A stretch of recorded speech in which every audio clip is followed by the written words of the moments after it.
So, good afternoon mga ka-Peace Jam. So, dala-dala natin yung ating 20-year-old Honda XRM 110. So, ayan. Ang gulong niyan ay enduro.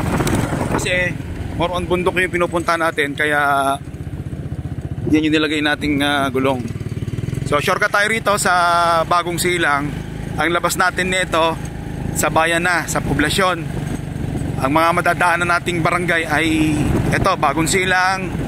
Tapos sunod ay San Gabriel. Sunod naman ay Portobilla na. Yan, tatlong barangay ang ating madadaanan, pero malawak ito. Shortcut to kabundukan. Pero ang maganda rito, kabundukan, pero tinan mo naman, sementado. Ha? Yan ang ano dyan, maganda dyan.